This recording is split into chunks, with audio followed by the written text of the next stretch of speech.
Welcome my students and my viewers once more. This video is for those who are preparing for their common eligibility test, which is scheduled now in the month of November, and for NDA aspirants. तो ये video cat exam जो कि Haryana government के द्वारा conduct किया जाना है उसके लिए बनाई गई है, और NDA के जो स्टूडेंट्स हैं उनके लिए बनाई गई है, क्योंकि ये टॉपिक दोनों ही कॉम्पिटिटिव एग्ज़ाम के सिलेबस के अंदर इंक्लूड किया गया है। मैंने ईडियम्स पर 2 वीडियोस पहले भी बनाई हैं। अगर आपने वो वीडियोस नहीं देखी हैं तो आपको वो वीडियोस भी देखनी चाहिए। Students, I have already suggested you that you must read your textbooks during school time and college time very carefully, because these textbooks help us in the building of our vocabulary. Learn more and more words, antonyms, synonyms, one word substitute, idioms, phrases. These all are part of our vocabulary. Student, let's come to our video. I am giving you an example of idiom that is there in class 9th textbook. Class 9th textbook Beehive. Chapter is the snake and mirror. Okay, in this chapter there is an idiom to and fro. Okay, the line is there was no ceiling. घर में छत नहीं थी, घर पर जो छत नहीं थी. There was a regular traffic of rats to and fro from the beam. Okay, to and fro, this word is to and fro. This is an idiom, और इसका मीनिंग होता है बैक एंड फोर्थ, आगे पीछे. तो वहाँ पर चूहों की संख्या है वो बहुत ज़्यादा थी, और चूहे हैं वो आगे पीछे छत पर घूमते रहते थे. इसी प्रकार का एक इडियम और भी है इस बुक के अंदर. तो बच्चों, आपको ये जो बुक्स हैं उनको बड़े ध्यान से पढ़ना चाहिए. ये इडियम्स हैं. I was no mere image cut in granite, I was suddenly a man of flesh and blood. Okay, a man of flesh and blood का मतलब होता है a real human being. Okay, with emotions but some weaknesses. तो इस प्रकार के idioms आपकी text books में होते हैं. ओके, इनको आपको बड़े ध्यान से पढ़ना चाहिए जब आप स्कूल लेवल में हैं या कॉलेज लेवल में हैं या किसी भी कॉम्पिटिटिव एग्ज़ाम की तैयारी कर रहे हैं, और इनमें से कई बार एग्ज़ाम में पूछ लिया जाता है. तो स्टूडेंट, हम अपनी वीडियो की तरफ आते हैं. तो इस वीडियो में हम 30 के आसपास इडियम्स करेंगे. क्या है first idiom? The backbone. Okay, the backbone का मतलब होता है रीढ़ की हड्डी, यानी कि main stay. Okay, the main stay, तो रीढ़ की हड्डी. तो हम इससे सेंटेंस भी बना सकते हैं. Our chief executive is the backbone our company. हमारा जो चीफ एग्जीक्यूटिव है वो हमारी कंपनी का बैकबोन है, यानी कि रीढ़ की हड्डी है. आगे है second, by hook and crook. Okay, by hook and crook का मीनिंग होता है बाय फेयर और फाउल मीन्स, यानी कि चाहे वो गलत तरीके से हासिल हो चाहे वो सही तरीके से हासिल हो, उसको किसी भी कीमत के ऊपर है वो हासिल करना. आगे है in the twinkling of an eye. Okay, इसका मीनिंग होता है इमीडिएटली. ओके, इमीडिएटली का मतलब होता है पलक झपकते ही. आगे नेक्स्ट फोर्थ है a bone of contention. Okay, a bone of contention का मतलब होता है ए कॉज ऑफ क्वारल, झगड़े का कारण. आगे है a wild goose chase. Okay, wild माने जंगली होता है, गूज एक बर्ड होता है, चेज करना पीछा करना होता है, यानी कि ऐसे जंगली बर्ड का पीछा करना जिसको हम पकड़ ना पाए. ठीक है, यानी कि फ्रूटलेस सर्च, यानी कि वो कोई भी खोज जिसके पीछे हम लगे हुए हों लेकिन उस तक पहुंच ना पाए हों, फ्रूटलेस सर्च. आगे है to have on one fingers tips. Okay, to have on one's का मीनिंग होता है एक मनुष्य से। जब भी इडियम्स के अंदर वंस वर्ड दिया हो उसका मतलब होता है एक व्यक्ति के। ठीक है, तो किसी भी व्यक्ति के फिंगर्स पर कोई चीज होना, यानी कि to know a thing thoroughly, okay, completely, किसी भी चीज को पूरी तरीके से जानना।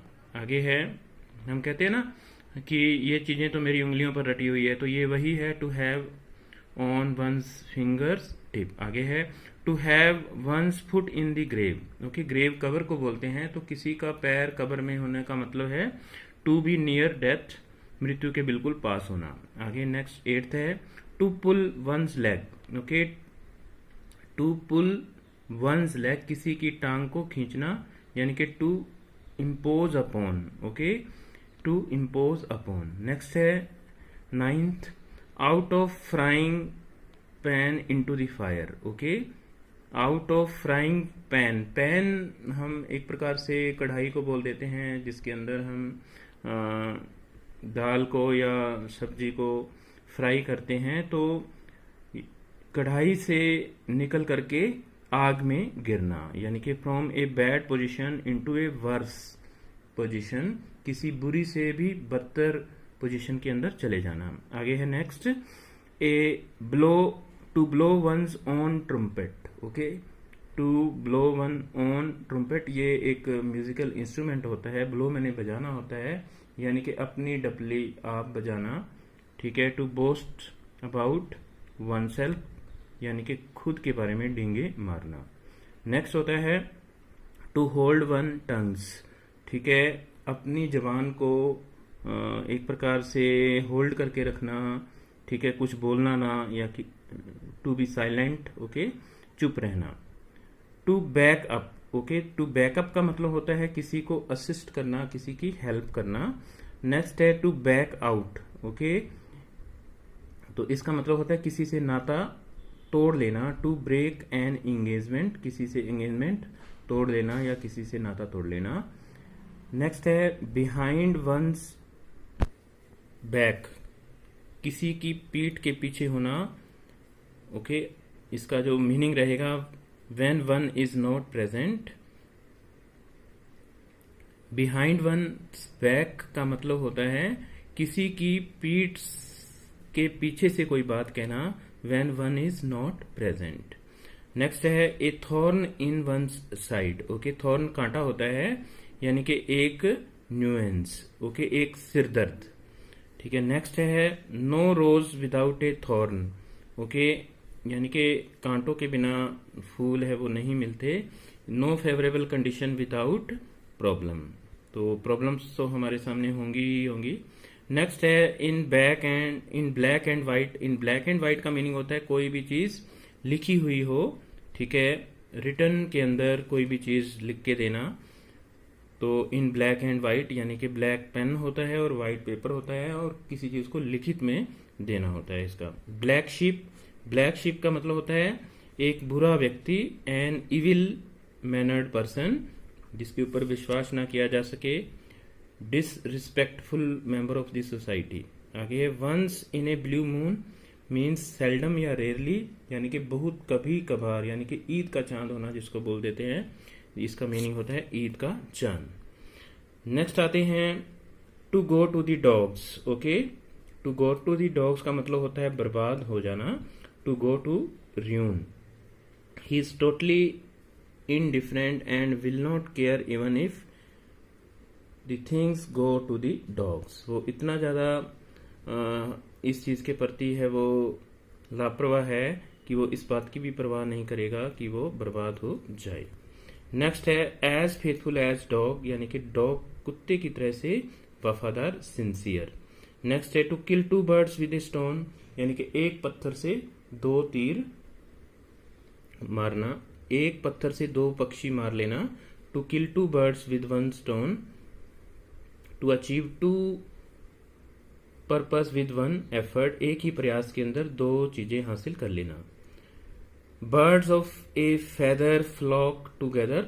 ओके, यानी कि एक प्रकार के लोग जिनके टेस्ट हैं वो एक जैसे होते हैं, वो इकट्ठे रहते हैं, यानी कि एक प्रकार की रुचि रखने वाले लोग हैं वो इकट्ठे रहते हैं।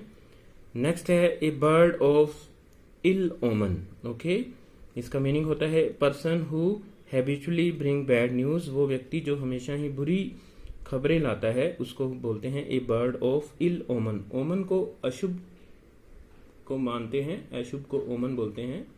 नेक्स्ट है ए शार्क। ठीक है, शार्क एक मछली होती है, यानी कि ए डिसऑनेस्ट बिजनेसमैन, बेईमान बिजनेसमैन को एक शार्क है वो कह सकते हैं। नेक्स्ट है ए बर्ड ऑफ पैसेज। ठीक है, ए बर्ड ऑफ पैसेज का मीनिंग होता है a person who shifts from place to place, वो व्यक्ति जो एक स्थान से दूसरे स्थान पर जाता रहता है, एक जगह पर रहता नहीं है। नेक्स्ट है a fish out of water, मछली बिना पानी के। ठीक है, a person in the wrong place. Next है as blind as a bat. Bat चमगादड़ को भी बोल देते हैं, चमगादड़ भी बैट होती है, यानी कि अनएबल टू सी। ठीक है, अनएबल टू सी बिल्कुल देख ना पाना। चिकन हर्टेड, ये एक डरपोक व्यक्ति के लिए आता है। चिकन हर्टेड हस्बैंड हम बोल देते हैं कि डरपोक हस्बैंड, डरपोक पति। The lions share. Okay, lions share का मतलब होता है the large portion of anything, किसी चीज का बहुत बड़ा हिस्सा। नेक्स्ट है every dog has his day, तो इसका मीनिंग होता है कि समय है वो सभी का समय कभी ना कभी जरूर आता है। A time of action comes to everyone. A cat and dog life, तो इसका मीनिंग होता है हमेशा ही झगड़ा करते रहना, ऑलवेज क्वारलिंग। नेक्स्ट है mare's nest. Okay, unfounded suspicion. Okay, unfounded suspicion का मतलब वो शक जिसको हम देख ना पा रहे हो। नेक्स्ट है to let the cat out of the bag. ठीक है, इसका मीनिंग होता है कि अपने सीक्रेट को दूसरों के सामने लाना। ठीक है, टू रिवील द सीक्रेट, अपने सीक्रेट को बाहर निकालना। नेक्स्ट है hand in glove. Okay, hand in glove का मतलब होता है जो दस्ताने होते हैं वो हाथ पर पहने जाते हैं और वो एक दूसरे की सपोर्ट करते हैं। ठीक है, ग्लव है जो दस्ताना होता है वो हाथ की सपोर्ट करता है, यानी कि to be intimately with each other, एक दूसरे को जानने लग जाना, हैंड एंड ग्लव। नेक्स्ट है a feather in one's cap. Okay, ये बहुत इंपॉर्टेंट इडियम है, बहुत बार आ जाता है, तो ये इसका मतलब है एक अचीवमेंट। ठीक है, an achievement to be proud of, वो उपलब्धि हासिल करना जो जिस पर कोई व्यक्ति गर्व कर सके। नेक्स्ट, आज की वीडियो का नेक्स्ट इडियम है ए टर्न कोट। ओके, ए टर्न कोट, इसका मीनिंग होता है one who changes his opinion, वो व्यक्ति जो अपनी राय बार बार बदलता रहता है, इसको बोलते हैं ए टर्न कोट। तो student, I have already made 3 videos on idioms. Okay, idioms are many. Okay, you will find out different books on idioms, आपको बहुत बुक्स भी इडियम्स के ऊपर मिल जाएगी। Just it is only to give you some hints. Okay, ये केवल आपको हिंट्स देने के लिए है। आपको इडियम्स ज़्यादा से ज़्यादा लर्न करने हैं, at least 1000 idioms you must know. ठीक है, आपको कम से कम 1000 इडियम्स हैं वो ध्यान में रख के जाने चाहिए कॉम्पिटिटिव एग्जाम के लिए। In the next video I will take some one word substitute which is also there in the syllabus of common eligibility test. Thanks for watching my video. If you like my video, share it with your friends also. Thank you so much and have a nice day.